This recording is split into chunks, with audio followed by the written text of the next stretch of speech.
Okay, let's go. ကျွန်တော်နာမည်ကတော့အတာပါဟုတ်တယ်တကူလာမှာမွေးလို့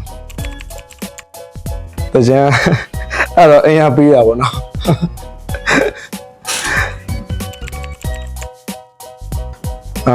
ပထမဆုံးလက်စွမ်းပြချင်တာတော့မိဘပဲပေါ့ဒါပေမဲ့ဖားသားကြီးတော့ကေတော့နည်းနည်းလက်စွမ်းပြထားပါဖားသားကြီးကြံသေးတယ်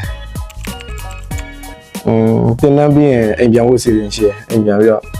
လက်စွမ်းပြဖို့စီစဉ်ထား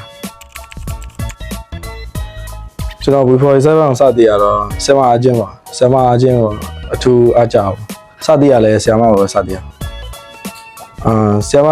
ပုံစံတွေတော့ဆရာမဒီဇိုင်းထွက်တဲ့ပုံစံတွေပေါ့နော်ဆရာမသပင်ဒီဇိုင်းထွက်တဲ့ပုံစံတွေတော့ဆရာမရဲ့ fashion တွေပေါ့နော်အသေးစိတ်ကစအားကြတယ်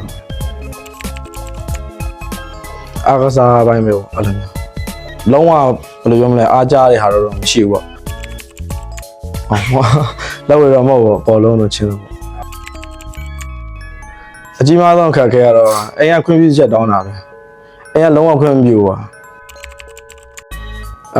အိမ်ကအကြောင်းဆက်ပြီးတော့နေစီချင်တာပေါ့ငယ်လည်းငယ်သေးရတယ်ဒါပေမဲ့ကျွန်တော်ကဒီစပင်ပိုင်းမှာပဲဘယ်လိုပြောမလဲထိုးပေါဖို့စီစဉ်ရှိတော့စပင်ပိုင်းပဲအားပြီးတော့လာလိုက်တာနေရာဒီမှာဆိုရင်တော့ဘယ်လိုပြောမလဲနည်းနည်းအေးတဲ့ကာလာပဲပေါ့နော်ဥပမာအစိမ့်ဘက်တော့အဲ့လိုမျိုးပို့ပြီးတော့အားတန်တယ်ပေါ့နေရာဒီမှာဆိုရင်တော့အိမ်နဲ့ပဲအောင်းနေရကောင်းပါ